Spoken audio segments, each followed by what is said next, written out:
Elon Musk makes so much money that spending $1 billion barely even registers for him.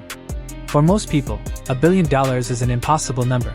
But for Elon, it's just another line item lost inside his companies.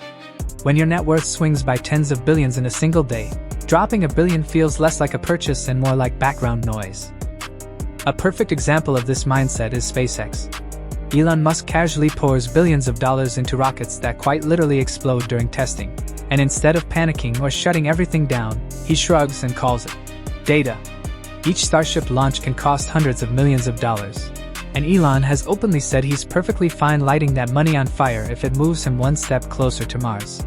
To him, a failed rocket isn't a loss, it's progress. Every explosion teaches engineers what not to do next time, pushing the technology forward faster than cautious perfection ever could. One explosion here, $1 billion there, and suddenly Elon isn't just building rockets. He's rewriting how humanity gets to space.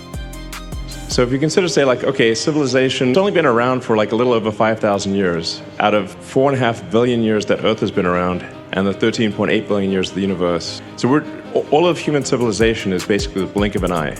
I think that probably means that consciousness is incredibly rare, and perhaps fleeting. It may not last for very long. Because otherwise I think we would have seen aliens, some kind of sign of aliens. So that's why I think that there's a high urgency to making life multiplanetary. Because this is the first time in Earth's 4.5 billion year history that it's been possible to extend life or consciousness beyond Earth. And we've got to do that while civilization is still strong. So that's the overarching goal of the company, is extend life sustainably to another planet. Mars is the only option, really. And to do so, ideally before World War III or some kind of bad thing. The key thing is that we need enough people and enough tonnage on Mars such that Mars can survive and continue consciousness even if something would happen to Earth. Obviously, I'm not talking about abandoning Earth or anything like that, and we want Earth to be as good as possible for as long as possible, but there are certain things that may be outside of our control. So we want to just get Mars to be a self-sustaining civilization as quickly as possible. Then there's Twitter, now X, which might be the clearest example of Elon Musk spending billions without even blinking.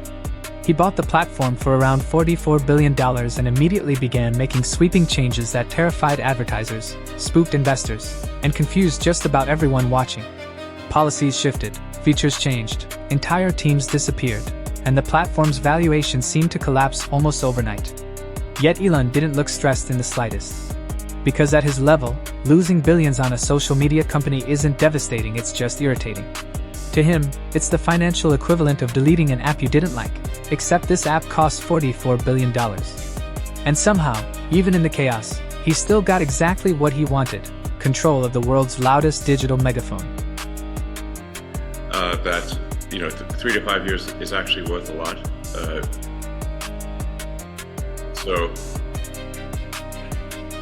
To be frank, I was a little worried about the direction that and the effect of social media on the world, and especially Twitter.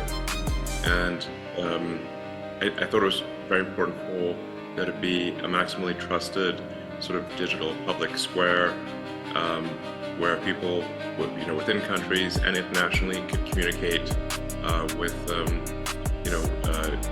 the least amount of censorship allowed by law. Obviously, that varies a lot by jurisdiction, but I think in general, social media companies should adhere to the laws of countries. Elon also spends billions on Tesla without ever touching his personal wallet in a normal way. New factories, advanced battery technology, AI development, and self-driving software all quietly burn through staggering amounts of cash every year. Tesla's AI efforts alone consume insane levels of funding, but to Elon, that money isn't being wasted, it's being invested in inevitability.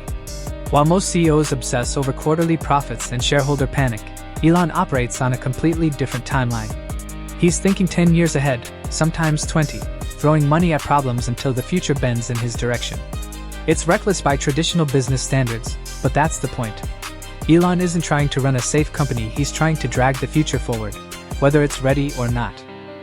In fact, I think it's basically financially insane to buy anything except an electric car that is upgradable to autonomy. It's just nuts. You can see one country after another is putting dates on banning gasoline and diesel cars, and the environmental pressure to move away from fossil fuels is getting stronger and stronger. So it's just basically mad to buy a fossil fuel powered car at this point, because its long-term resale value will be less and less. And then it's also important to buy a car that is upgradable at least to full self-driving, because a car that cannot do self-driving will also be worth not very much. I've made this comment before, but like essentially, if you buy a gasoline car that's not full self-driving, it's like riding a horse and using a flip phone. I'm like, hello, this is not wise.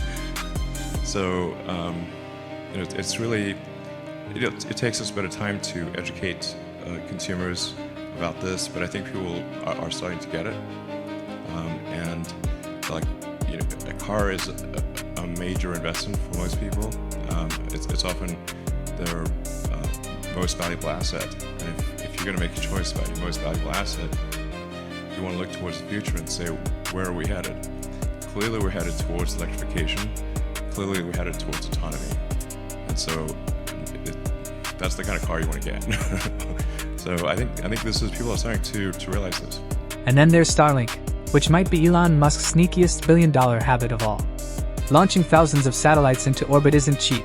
Each launch costs tens of millions of dollars, and maintaining a global satellite network costs even more.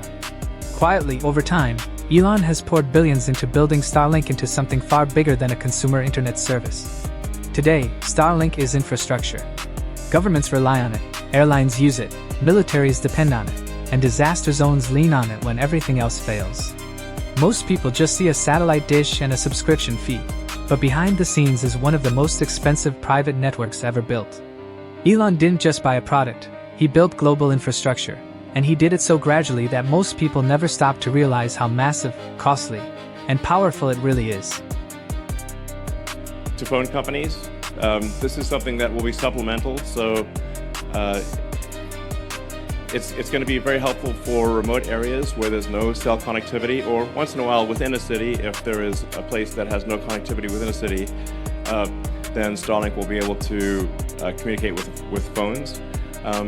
But it's, I think it's something on the order of 7 megabits per second within a cell, and the cells are sort of hundreds of square miles or kilometers in size. So it's good for text messages. You could technically do video if you're the only one, or if there's only a few people in that cell, like if you're in the middle of the Pacific or something like that.